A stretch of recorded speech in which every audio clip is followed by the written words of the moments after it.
Okay, hi everyone. How are you doing? Thank you so much for joining today's webinar and welcome to this new live event with Career Foundry. Today, this session will cover the topic of building a standout design portfolio for beginners. Now we are going to give a couple of more minutes before starting with the presentation so more people can join and get settled. First, I would like to introduce myself. I'm Belinda. I'm events manager here at Career Foundry. And today I'm joined once again by Gayla Thompson. And I'm very glad to welcome her back to the channel. Gayla might be very familiar to many of you as she has been hosting a previous webinar with us.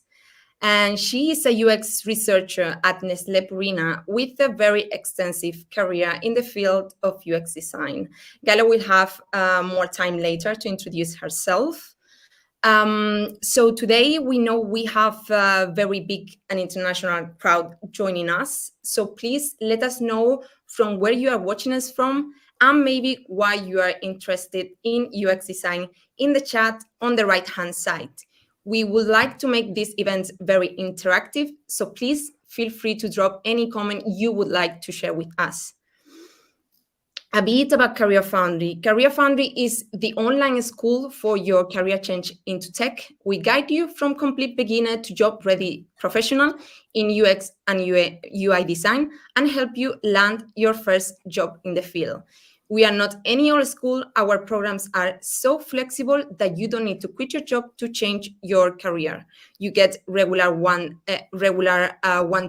mentorship from not one, but two industry experts. And if you don't land a job within 180 days of graduation, we refund your tuition. And that's our job guarantee. And before we start, I would like to share with you a few of our house rules. I would like to check the chat. We have people from England, India, Singapore, Texas, Nepal. Wow, thank you everyone once again for joining us. Okay, this session is going to be recorded and we will send the recording out tomorrow via email for those who are registered in Big Markers. So you don't have to worry if you miss anything. You will receive the recording and also it will be available on our YouTube channel. Also, if you have any question for Gayla, please drop them in the chat, if possible in the Q&A tab, and we will answer them after the presentation. And on the other side, if you have any question regarding Career Foundry's programs, I recommend to book a call with one of our program advisors. They're lovely people. They would love to speak with you, and they will answer all of your questions and even provide you with further information. And with that said, let's get started. I'll pass the floor to Gayla, and I'll see you in a bit after the presentation. Once again, thank you everyone for joining us today. And Gayla, please go ahead and have a lot of fun. Thank you, Belinda. It's great to be here again. So today we are going to talk about your portfolio. So a little bit about me. I was in education for a long time, and I did a career change. And I did it while working in taking the courses remotely. So I'm a Career Foundry graduate, and I went into UX design and then went into UX research after that. So in my opinion, what held me back the most was my portfolio. So I'm going to give you a lot of tips today on case studies and portfolios, hopefully to help you out and help you land that job. So first, we'll talk about different types of case studies in brief, and then we'll go into a deep dive of different things that you can do to improve your case studies and portfolio. So when we think of case studies, there are UX case studies, UI, and research. So one thing to keep in mind, if you're doing a UX case study, you're probably involved with some UI and some research. However, it needs to focus more on the UX process while highlighting some of these other things. If you're a UI designer, you want to really show off your visual design skills, such as iconography, shadowing, things like that. And of course, if you're looking to go into UX research, it needs to be really heavy on the research side and not as much focus on the UI. So there are really three categories of case studies. The first one being your school projects. And those are great. It's a good start. But when you're looking to get hired, companies are looking for more than just schoolwork. If that's all you have, I have a tip to help you out. And by the way, anything I talked to you about today are things that I've done and mistakes I've made and I needed to go back and improve. And I also realize anything I talk about today probably means a lot more work for you. I can't tell you how many times I updated my portfolio and my case studies. And the first one started with my school projects. So when they look at a school project on your portfolio site, we usually know exactly what school you attended from the case study itself. They almost always have the same names and it's the same type of case study. So I highly recommend, if that's all you have, go in and change the name of your app on your case study. This might mean a lot of work going back, but it will help it stand out if that's all you have is school projects. That way it's not the exact same name as a lot of other students out there. Another type of case study is more of a personal case study, typically a redesign. These are usually more powerful than your school project. It could be something that you think of your own, but a redesign can be really powerful, but only if you have good information to back up that redesign. And we'll talk more about the research side and how important that is. The best case studies to have are with real companies, real world case studies. And there's this conundrum in UX. It's difficult to get hired without experience, but you can't get experience without getting hired. So how do you do that? I highly recommend volunteering. I know I struggled I didn't even get a call back, a lot of rejections until I volunteered for a huge UX project. And once that was complete, opportunities started flowing in. So if you haven't volunteered for a project, check out Tech Fleet, Democracy Lab, some others, and try to diversify your portfolio showing that first. You want to show that real world experience first. So what we'll discuss first is the structure and layout of case studies. This is focused around a UX design case study, but overall, you can take a lot of these tips whether you're looking to get into UX research or UI design, but this is set up for UX design case studies specifically. So there are some essentials for all case studies, and we're going to talk about some of these. It will sound like I'm saying the same thing over and over, and it's because it's really important. So the first thing is to clearly define the problem. And I think a lot of you already know that, and it's something to do, and I will help you with that here in a little while. One of the places that we sort of forget is this telling of a story. It needs to read like a story, to be engaging, not just saying, I did this and I did that. So how do you do that? The idea is to show, not tell. And you do that by using more visuals, more images than text. And when you're learning to set up a case study, which is typical of a lot of your schooling you might have had in the past, they tell you to write everything out.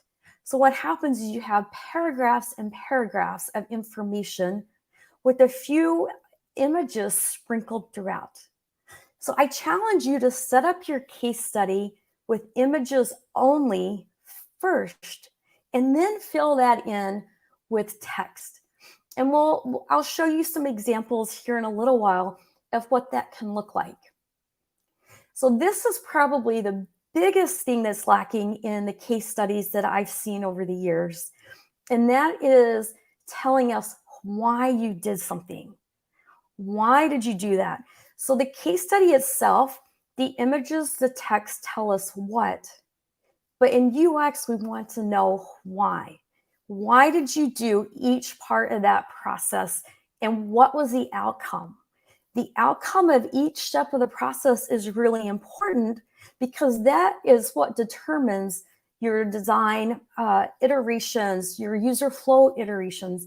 It's all about the why and their user feedback. So the first thing we'll talk about is in the structure and layout is the title and image. This is a great opportunity to show off your best screen that you have. Whether it's mobile or it's a website, we want to showcase the best image of the work that we've done. So we need to have the title of the company or the app. And notice on this one, it says it's a mobile app and it has the name of the project. And then it has the image, a high fidelity mock-up. Oftentimes, and this is going back to those school projects, there are a lot of school projects out there around real estate, and I will see images of a house, but we're not really interested when we're looking through portfolios of images of houses. We want to see your work.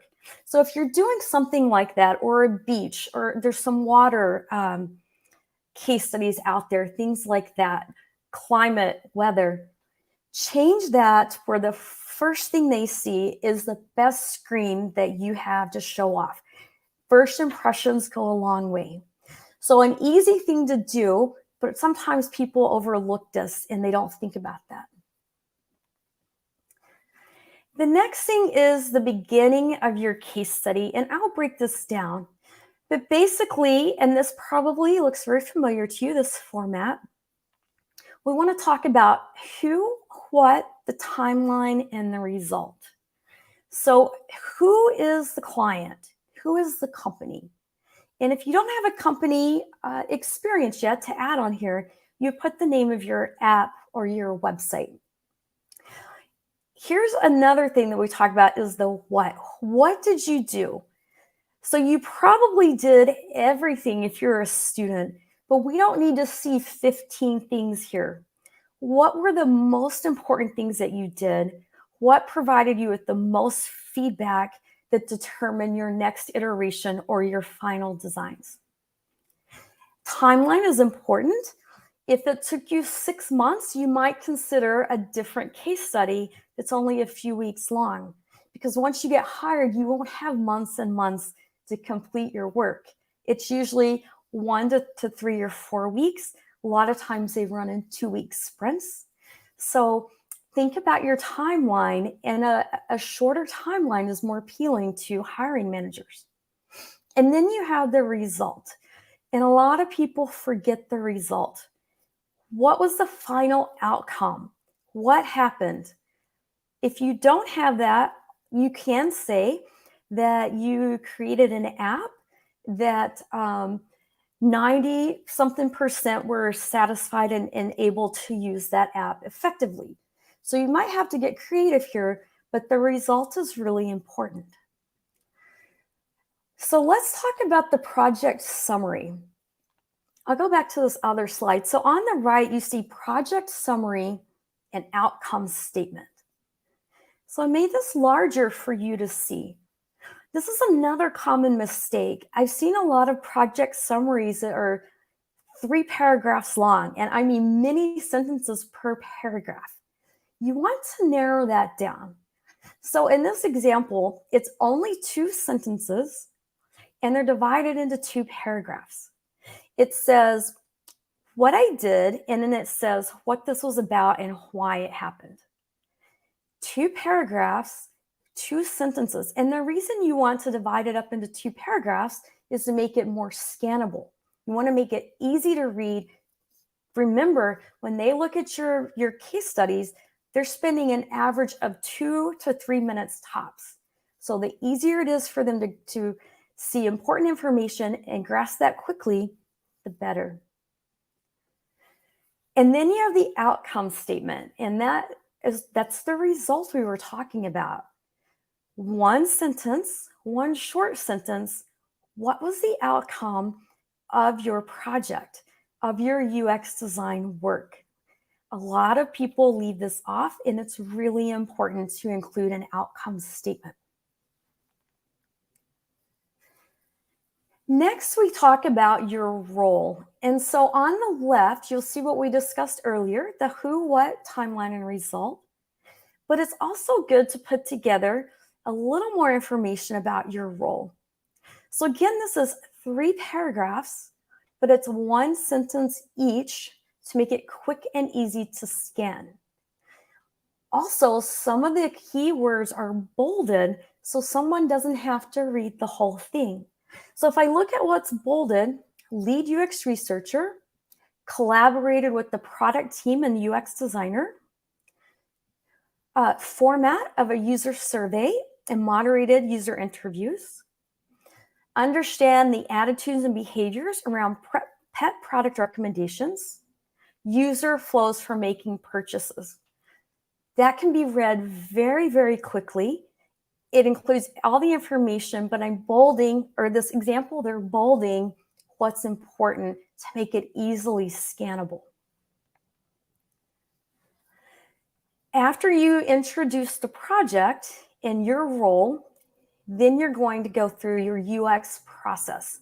And I'll dive deeper into some of the more common things that you would include in your UX process. But when I put this together, I wanted to show you how powerful it is to draw the eye to what you want people to see. Remember, they probably never seen your project. They don't necessarily know what screens they're looking at.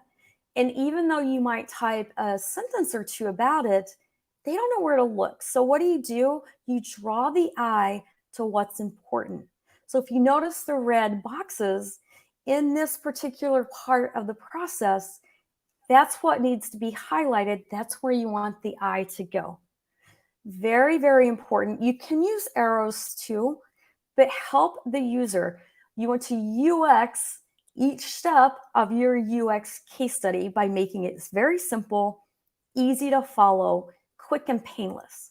So you might have to go back and do a lot of work to your screens throughout your process, but it's very much worth that time and effort.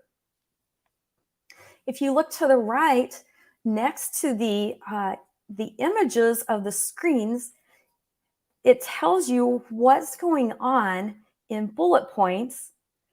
It's not a paragraph. This is another way to highlight your work without people having to read paragraphs. I would really encourage you to work on shortening everything that you talk about to really precise and succinct language. So after you go through the whole UX process, then we need results. I like to have results divided into 2 sections. One, an overall recap. So there's a few bullet points there, very quick to see, to read what you did, what were the results, and what was the outcome? What was the takeaway from that? So something that I did, and what I see a lot of new designers doing, especially with student projects, is in the results section, they talk about what they would do next. Well, I would go back and test the new designs, or I would go back and work on the UI. When you do that, you're saying this is not a complete case study. Hiring managers don't want to read that you didn't finish your project. So I encourage you to go through the extra steps. If you need to do another round of testing to get that outcome, it's worth the time and the effort to do that. But it's not recommended to say next steps are completing this project in some other way. So overall recap and outcome. Make it super easy and succinct. What were the results of all of your work? So now we're going to talk about different ways to showcase the process. And again, this is focusing more on a UX design case study. And this is not all inclusive. These are some of the things that are common and things that really stand out to me when I'm looking at portfolios, areas that can be improved with a little work and make a lot of difference in the presentation. So one of the things that we don't want to see is an image like this. It is expected that you understand design thinking and that process. So if you have this on a case study, I highly recommend removing this from that case study. Instead, show that you understand design thinking and that process throughout your portfolio with the artifacts that you're showing, with the results that you're showing. So if you have this on there, take this out. Another thing to keep in mind is we don't want to be scrolling and scrolling and scrolling. And so this is just one thing that we can take away from the scrolling on the screen. A lot of times we want to talk about competitors, competitive analysis, or competitor analysis. They're the same thing. And one of the first things we learn in school is about a SWOT analysis. So what I see a lot of times is a SWOT analysis similar to the image on the left, but usually for 2 or 3 companies. And if you look on the left, there's a lot of bullet points there. It's not easy to see at a glance, and that's only one company. So a better way to showcase that is to put it in a table, like the image on the right. Put the logos on the left. The green check mark is the strengths, the X are the weaknesses, and then you have the opportunities on the left. And it's very few words in that right example compared to the left example. So what this does is it showcases that you did your research and you know how to present your findings, because presenting your findings is a really important aspect of UX design. Another thing that I see are personas. One of the things that people have differing opinions on, do you include a persona or do you not? My recommendation is to do your research and validate your personas. Maybe it's one persona, maybe you have 2, possibly 3, but if you do your research, and that can happen through surveys, through interviews, verify that this persona is actually somebody who is a good match for your product. Sometimes when we're learning, we just think, well, this seems like the right thing, and we go through the process of putting a persona together, but there's nothing validated. And if it's not validated, I don't recommend including it. If it is validated, you want to put one sentence that you completed X amount of surveys and X amount of interviews to come to the conclusion that this is the best persona for your product. And in these examples, this is pretty easy to see at a glance, but on the left, it's a lot of text. It's a lot of white background that's nothing's really standing out. On the right, this is a better example, a better presentation. Another thing I don't recommend is putting 2 or 3 personas into your case study. Number 1, it gets very long. Number 2, they expect that you understand personas and know how to put this together. So if you did 3, you can say that, but only include 1 just to show that you know how to do this and then you know how to present this work in a persona format. Next is journey mapping. Some people do this, some people don't. You don't have to include everything. If it made sense and you did a lot of interviews or usability testing, journey mapping is important. You want to showcase how people are feeling throughout each stage. If you look on the left, there's a lot of work that went into this, but it's not easy to see. It's not easy to follow. On the right, it's broken up. It's a nice color scheme. It shows people's emotions and reactions at each step of the journey. And it tells you all of the points that you see on the left side, but it's a much easier format to digest. You can look and find a journey mapping template, or you can just simply put this in a table and create your own. So you don't have to have special software to do this. Journey mapping should be really easy, and once you create your own template, you're good to go.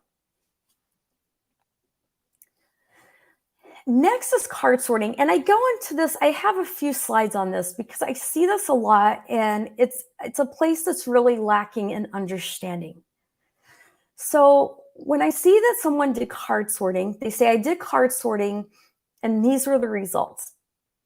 But it needs to go deeper than that. Did you use open card sorting or closed card sorting, and why? Why did you do card sorting to begin with? Were you trying to figure out your top navigation menu on a website? Were you looking at different ways to categorize things? It's important to tell why you did it, not that you did it just for the sake of having it in your case study. You also want to include users' reactions to the card sorting. Maybe they were frustrated. Maybe it was easy. What did you conclude from that? And how did you proceed and why? So in this example, this is an open card sort because each user is creating their own categories. A closed card sort, they would have your categories determined, and then we would go in and fill that out as a user. So if you don't know the difference, it's really important that you do some studying and get up to date on that. Another reason card sorting can be important is its quantitative data, and we'll go into that a little later. So if you're doing a card sort and you want to highlight that, a lot of times you'll show a matrix. If you look at this, if you're not familiar, do your research, do your studying, but a matrix should be almost all dark colors because that means people agreed in the card sort. In this example, they're all over the place, which means things were not working. They didn't see things the same way. So what were their reactions to this? And if you look on the right, verbatims of feedback is something I like to include, which is basically just quotes what they said. And you can put that in the form of opportunities, things that were missing, things they struggled with. If you're not including all of this, it's probably not worth having the card sort on there at all. What did you conclude from that card sort? So in this example, it's 2 sentences broken into 2 paragraphs, like we discussed earlier, to make it very easily digestible. But it's also bolded. So the main takeaway is users were still quite confused and frustrated. Okay, if they're quite confused and frustrated, what are your next steps? You don't want to say, well, they were confused and then I just went on with my UX process. What did you do about that?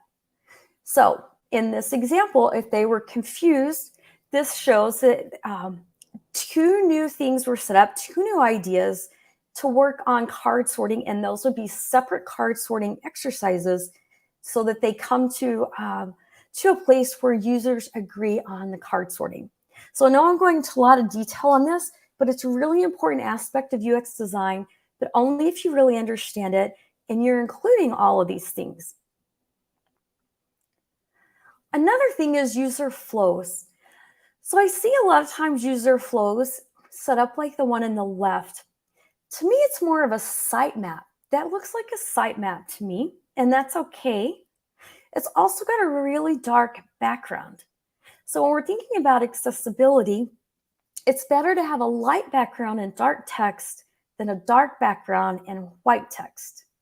And if you look on the right, this is better not only because of the color, but it's showing low fidelity wireframes or cards and actually showing you the user flow. Where do they go from here? What happens if they get stuck? What happens if they choose a different way? This takes time. I know it takes a lot of time and energy, but this is well worth the effort, and you will really stand out as a candidate if you set up your user flows in this format versus the more of the hierarchy format on the left. So a lot of times we see in portfolios the high fidelity mockups like you see on the left, and those are good. You're showing off your great work.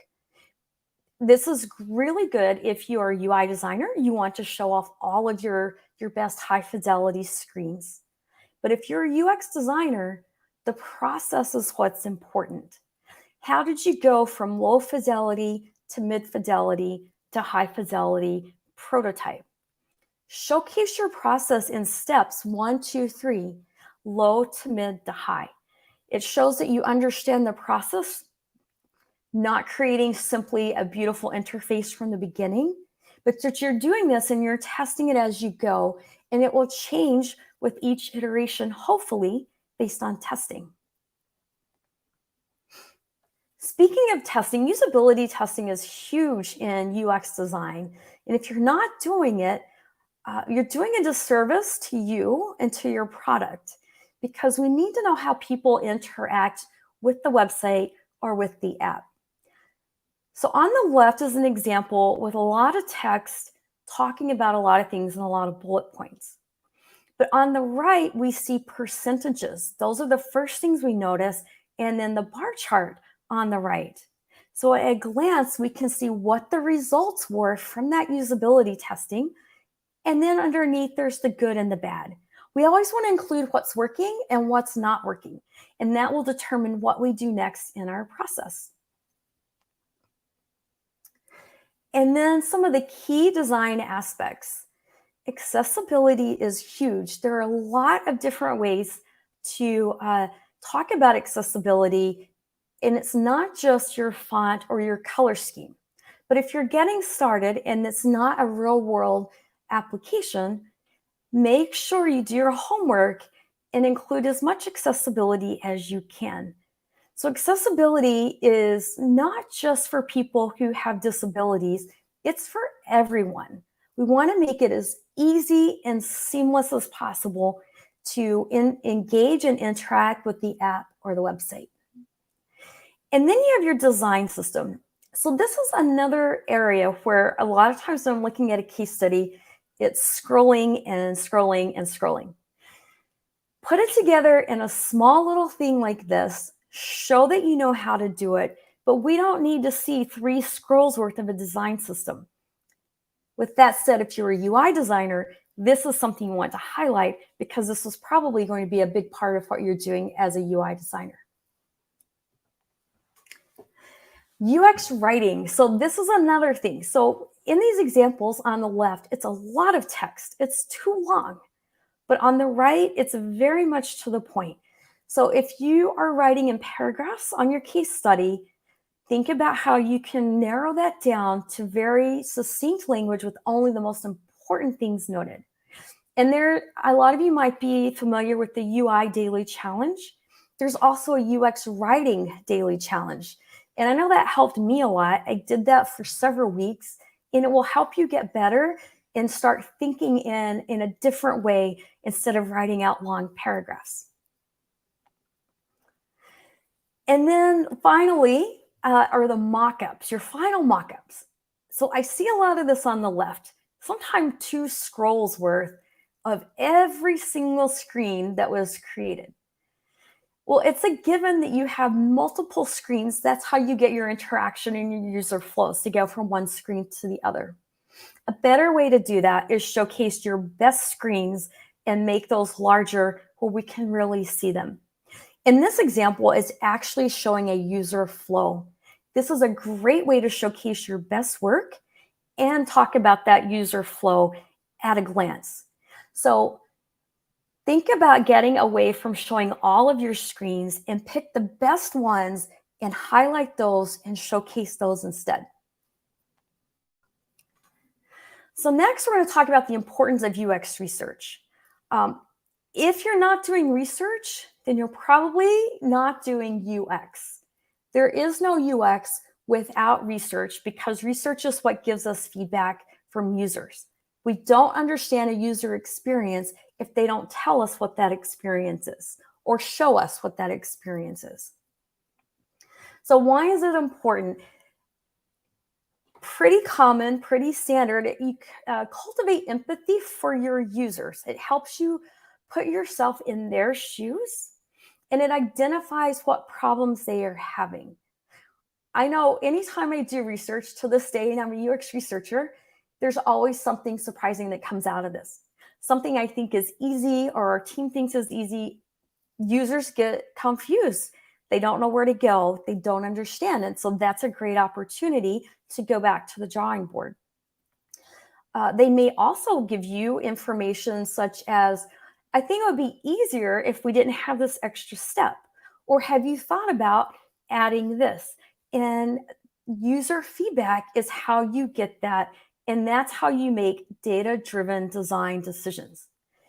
If it's not a design based on data from your users, then you're just designing for yourself. So here's a few quotes here, and it just sort of reiterates what I'm talking about. People ignore design that ignores people.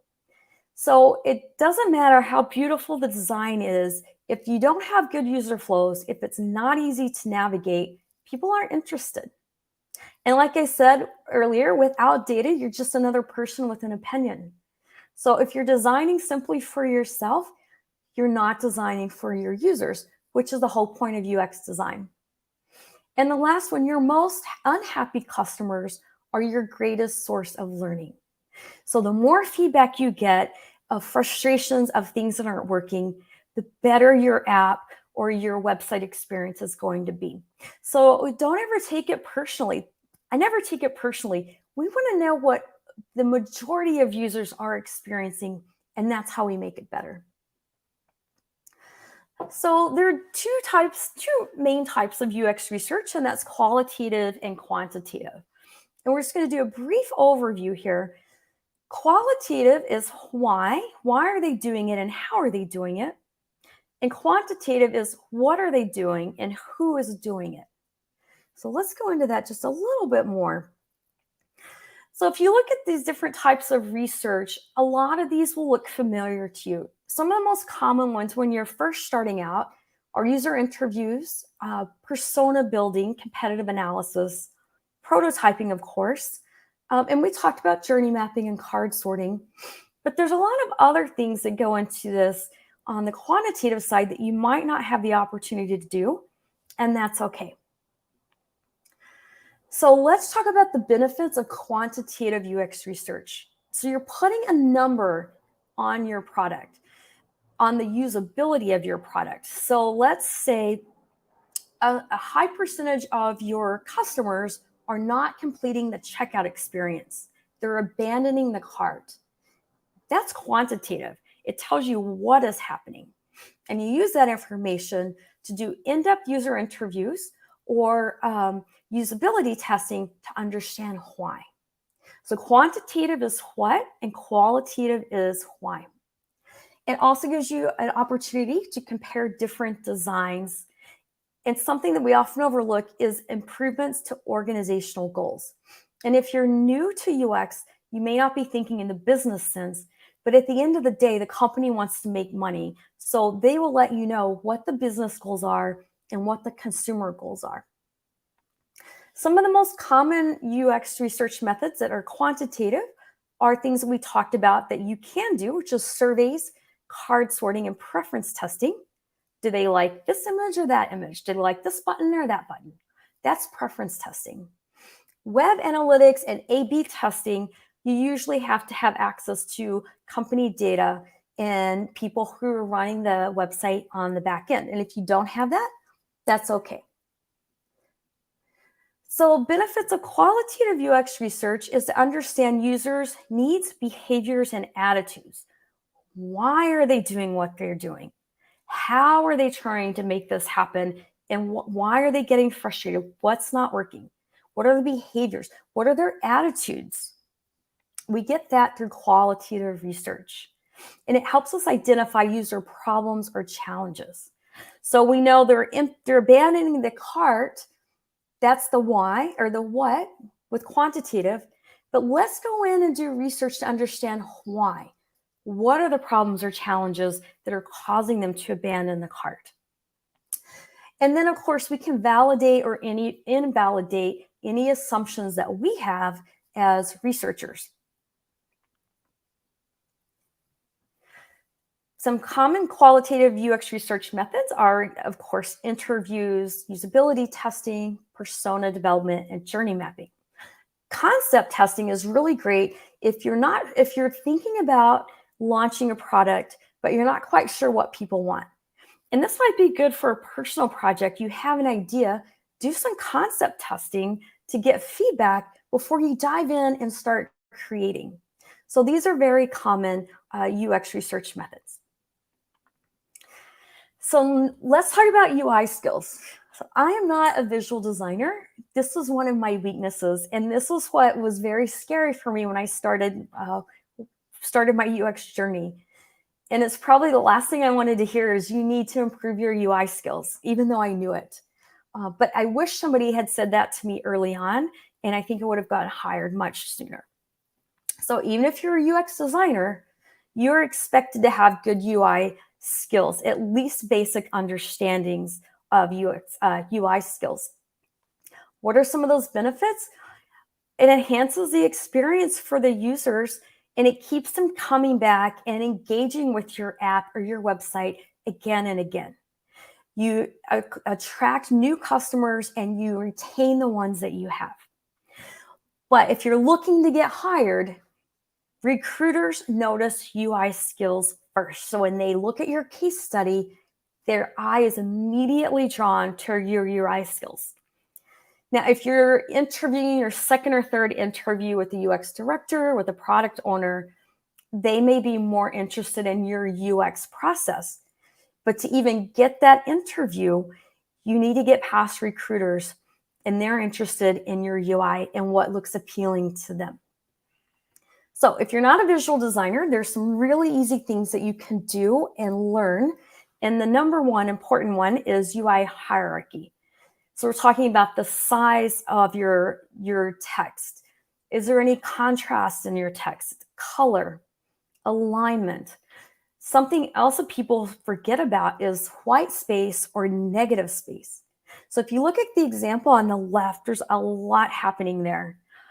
My eye doesn't know where to go. There's too many things. There's no white space. There's all different size fonts and different colors everywhere. The one on the right, there's a really great hierarchy. Your eye is drawn to the largest font. The word much is bolded. And then there's the same color scheme throughout. It's not too crowded. So these are good skills to learn and easy to learn even if you're not a visual designer. Next are grids. Grids are important because they help you keep everything aligned and in balance. So you don't necessarily need to show that you worked on a grid, but your work will naturally showcase that everything was aligned properly from a grid. If you're not using a grid, things are going to be slightly off, slightly to the left, slightly to the right. So you want to make sure you're using a grid, but you don't need to include that on your case study. It will come through in your high fidelity mockups. If you're a UI designer, you absolutely want to show that you work on a grid.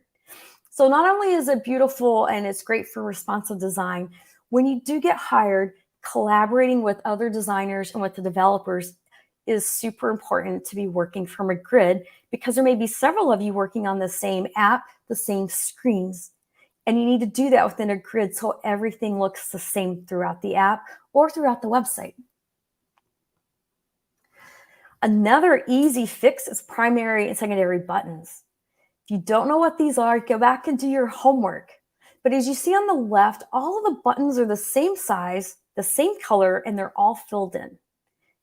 That's not great. That's really not good. But on the right, the primary button is the login button. It's prominent. It's the first thing we see. The secondary button is lighter with only the outline around the button. And then you have a tertiary link, and it's even smaller. So these are easy fixes to go in and do on your wireframes if you haven't done this already. And then again, designing for accessibility is super important.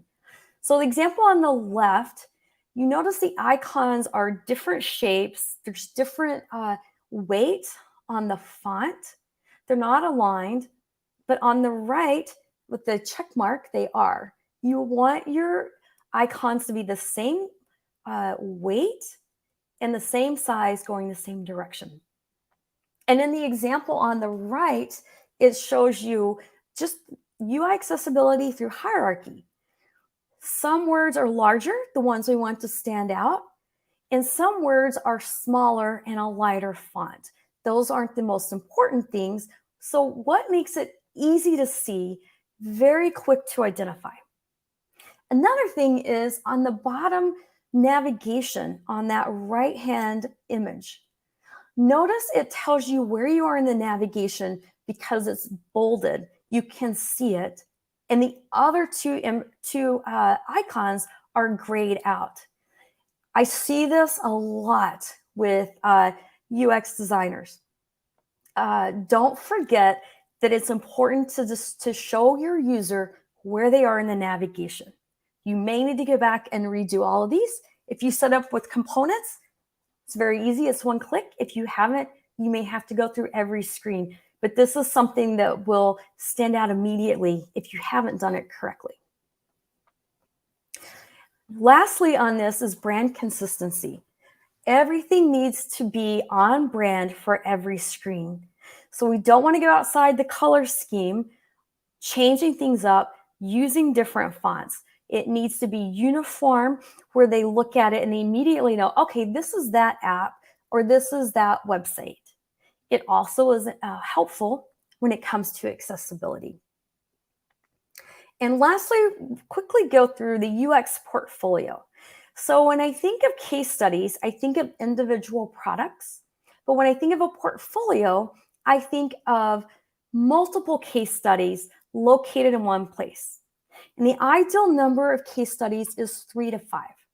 And you only want to showcase your best work. Please do not include extra case studies if they're not high quality work. It's better to have 2 amazing case studies than an extra 2 or 3 that are only so-so. And like I said, all of these things that I'm suggesting are things that I did in the beginning that held me back. So hopefully these tips are going to help you. One of the things that's super important is you need a portfolio website, a .com, not Behance. If you want to put it in Behance to lay it out, that's fine, but you need a website. It needs to showcase that you know how to build a website. If not, you're probably not going to get hired. Not to mention competition is fierce and websites show that you went the extra mile, you put in the extra work versus I'm just going to send you to a link to Behance. You also want to look at your hierarchy on your homepage. Who are you? What do you do? Hi, in this example, I'm Sophia Britton. She's a visual designer who specializes in UI UX. I've gone to a lot of websites and have no idea if they're UX, UI, research, graphic design. Don't make anybody look for it or wonder. UX your website and make it super easy. The next thing you want to do is diversify your portfolio to not just show mobile apps, but websites. So if you haven't done that, you may need to go back and do a new project for a website because almost every company has a website. I know when I started out, I was like, I don't want to do websites. I only want to work on mobile apps. But the reality is you need to do both. And one way to set yourself apart is to include both on your portfolio. Next is the About section. And a lot of times people just sort of look over this and they're like, I don't need an About. You do. People want to see a picture of you. They want to know who you are. It doesn't have to be long. But if you look on the left, those are analytics from my portfolio website. First is a home page. The second place that everybody goes is the About page. And then they get into contact or case studies, things like that. So your About information is important. It's the second place they go after they look at your home page. And lastly is your contact information. I highly recommend having contact information in 2 places. I would have a link that says contact. A lot of people just naturally gravitate towards that. And I would also have it in your footer. So that means on every page that they view, they can easily find you and contact you. One of the things that I see that you want to avoid is an icon or a link that says email. Because if we click that link or we click that icon, it may go to a different program. If I'm using Gmail, it might take me to Outlook, and people get confused by that.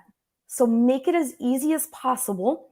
Type out your email address. If you want to put your phone number right, do that. If not, definitely have your email address in two places to make it super easy for them to find. So there's a lot to cover. We went very quickly, but now I'm going to open it up for any questions you have.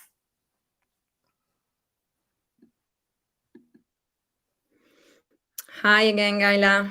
Thank you so much for an amazing presentation and for sharing so many amazing tips to build a strong portfolio, which is super important for finding our job in the field. So thank you so much, and also for the amazing work you have put on it. Thank you.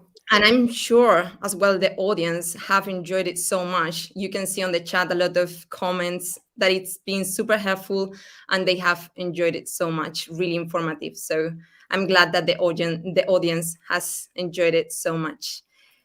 Now we are ready for the questions. So we are gonna open the Q&A. We have so many questions, so thank you everyone for posting them. I would like to start with a question, which I think is also important for the audience. You mentioned that when you are working on your portfolio, the quantity of case study, the ideal quantity would be from 3 to 5. So imagine you have so many projects.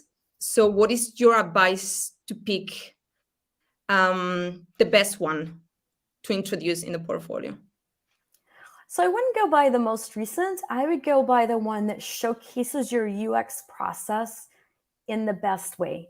So that means you've gone back and updated your UI. If you haven't done enough user testing, you've gone back and done another round of testing. Showcase your process and your best UI work. And that should be the very first case study you put. They will almost always click on the first top left case study. So that needs to be your best work. And then work down from that. If it's not top quality work, I wouldn't include it. Okay, so the best one must be on the left top corner. Yes. Good Yes. tip we have. Thank you. Okay, I would like to take a question. I'm sorry if I pronounced anyone's names wrong, if not my intention. So we have a question from Maliha, which I think is interesting. Does an undergrad or a master give a leg up or preference in the field versus just a certification? So it's regarding education, how to prepare yourself. Mm-hmm. So I only have a certificate in UX design. And in my experience, your portfolio is way more important than your education. They want to know, do you understand the process and can you present it in a way that's easily digestible, that shows results? To me, that is way more important. You don't need a bachelor's or a master's in anything UX related. A certificate absolutely is what you need, but then you want to concentrate on your portfolio. Amazing. Good. Okay, we have another Maliha, I guess, and she's asking for the website you mentioned to volunteer. I think if I remember correctly, is Tech Fleet Yes. and Democracy Labs. Yes, correct. Right, Yeah. good. So she also asked where we can get the UX and UI daily challenges. So I guess she's asking on daily basis, what are the challenges? Yeah, so you can just Google it. Just put in UI Daily Challenge. There's UI Daily Challenge, UX Daily Challenge, and UX Writing Daily Challenge. Just Google it, and it will take you right to it. And it's a great way to be practicing and getting better as you go along. Good. We have a question from Roseanne, and the question is, do you think it's important to do up and website case study first? Wait, can you say that again? Do you think it's important to do app and website case study first? Yes, I would diversify first. I would do an app case study and a website case study versus 4 mobile app case studies. You really want to show that you can work with website, and app. Very, very important. Good. Let's move on to the next question. Chris is asking, would you say UX Folio is a good site for creating portfolio? So I guess is how you can create portfolio. There might be many of them, right? Yeah, there are a lot of them out there. That's a decent start. It's a good start if you don't have any website background at all, if you've never created a website. The thing is, there are a lot of limitations with that site, with those templates. So if you're really nervous and scared about building your own website, that's a good start. Another one that's really easy to pick up on is Squarespace. Super easy, drag and drop format. Your website doesn't have to be absolutely amazing with a lot of animation, but you need to show that you put in the time and the effort and that you understand a layout on a website. You understand white space. You understand hierarchy. All of that is presented in the layout of your website. Okay, then you would say that the one that you like a lot is, could you mention it again? Squarespace. Squarespace. Okay, good. Super easy to learn. Yeah. Good. Thank you. Okay, let's move on to the next question. It's about UX writing because I think you mentioned something about that in the presentation. So Megana is asking, where did you say that the UX writing challenges are? So there are the 3 challenges I mentioned. So if you Google UX writing challenge, it's a daily challenge, and they give you prompts, and you learn how to become much better with your UX writing, which means it's user friendly, it's to the point, it's shorter, succinct, and that is important and should carry over through all of your case studies as well. So if that's not a strength of yours, there are ways to practice and get better. Good. Thank you. We have so many questions. We are going to try to get most of them. So we have another question from Rosanna, which I think it's really interesting because now everyone is speaking about AI, artificial intelligence. So she asked, do you believe that AI will take over UX design industry? I think it will work in conjunction with UX. AI is in so many products. A lot of them we don't even know about or think about. AI can be really helpful in a lot of ways and really enhance a product, but it's never going to replace the research side. And if you're a UX designer or UX researcher, you are interacting with users to figure out how it can be better or figure out what's wrong. And AI, they just can't do that. There's no replacement for that one-on-one interaction with users. Great.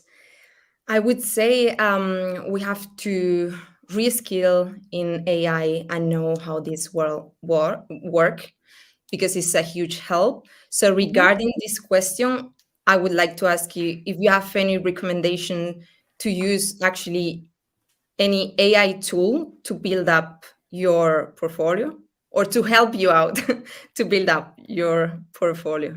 You know,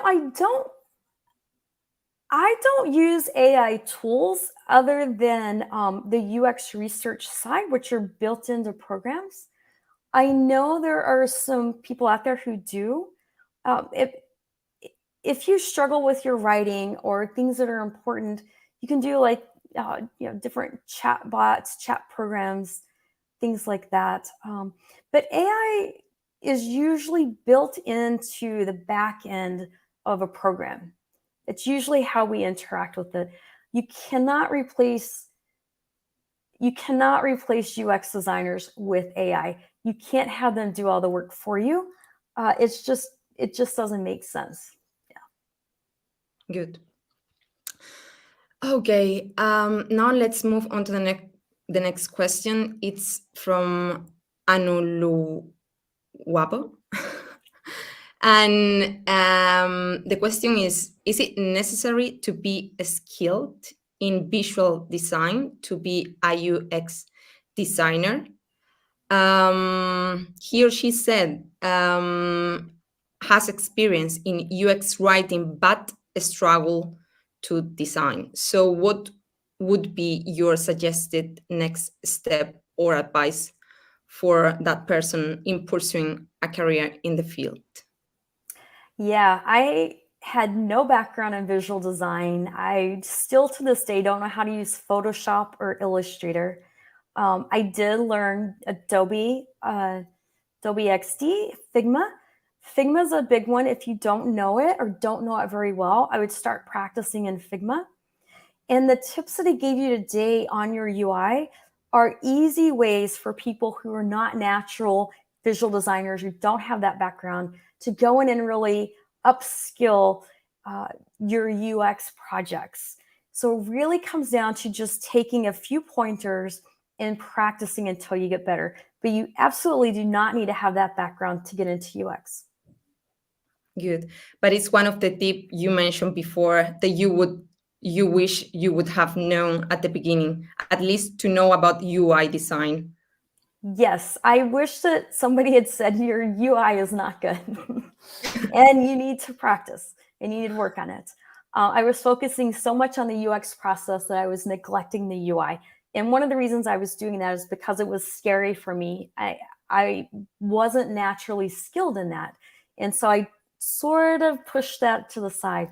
But the UI is important, and there are basic things you can learn to make it better and to become very quick in making decisions in your designs.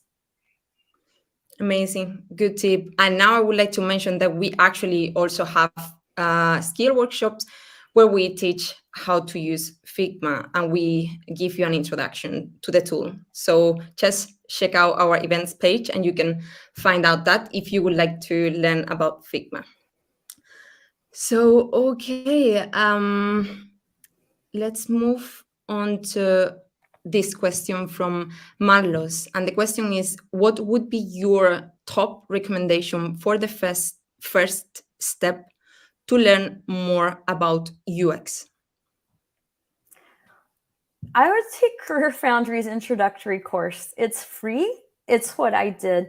And it helped me have a very basic understanding of UX and decide if that's really what I wanted to go into. I wouldn't spend a lot of money at first. I would make sure I did some sort of introductory course to get my foot in the door as far as I'm understanding the overall concepts. Okay, I did a little practice work and I like this, it's a good fit for me, or maybe it's not quite what I had imagined. Amazing.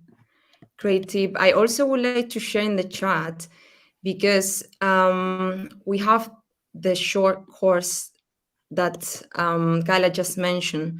So I would like to share the link in the chat so you can have access to it and have a look. It's there, so you can have a look, and it's super nice because it will give you an introduction to the field and you will learn a lot. So it's a good tip. Thank you, Gayla, for that. Okay, I'm mindful of the time, so I would like to take a couple of more questions.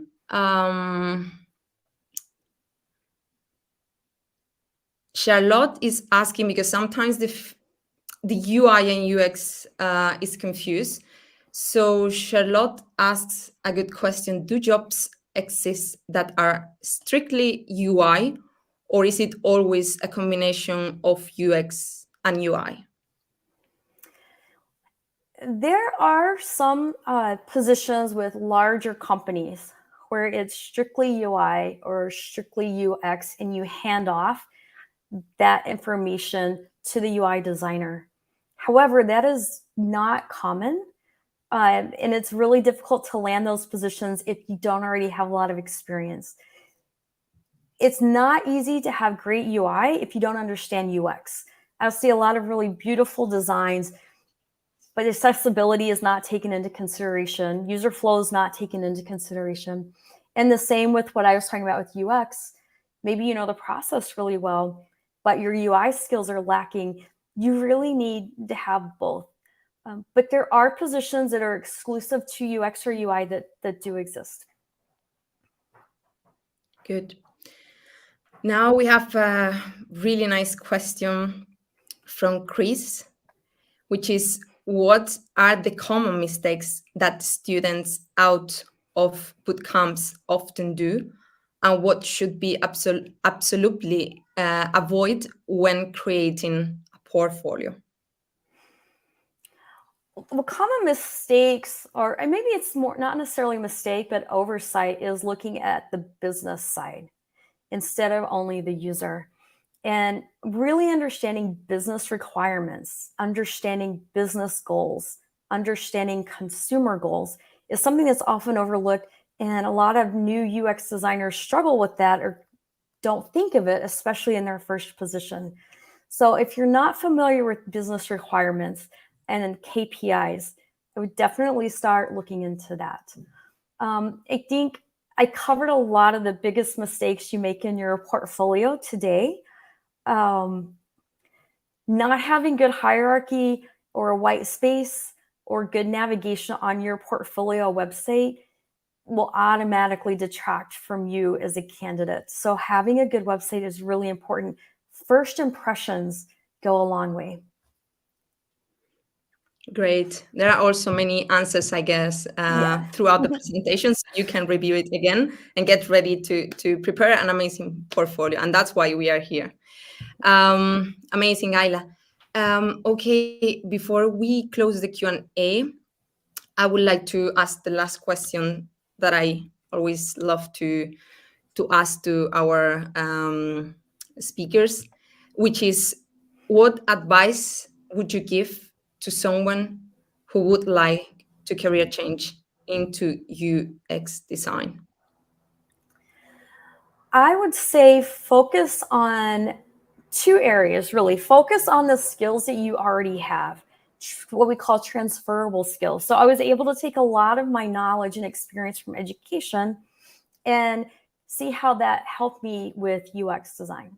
So you really want to focus on your strengths and let that translate into your work in UX. But conversely, what are the things you're really lacking in, and pick one, not all of them, but pick one and really work on a skill that you need in an area you need to grow. For me, it was my UI skills. That was my weakness. That's still not my strength today. So I was able to focus on my strengths and then choose one area I needed more help with. And that for me was my UI skills. Amazing, Gayla. Thank you so much for sharing so many great tips and amazing information, really useful for everyone. And thank you also for answering all of your questions. We are going to close. I would stay here with you speaking about this topic for long, but we have to close the webinar. Thank you, everyone, for being so engaged, for joining us, and for sharing all of these questions and comments. Before we close the webinar, I would like to share with you a few nice information that I have from my side.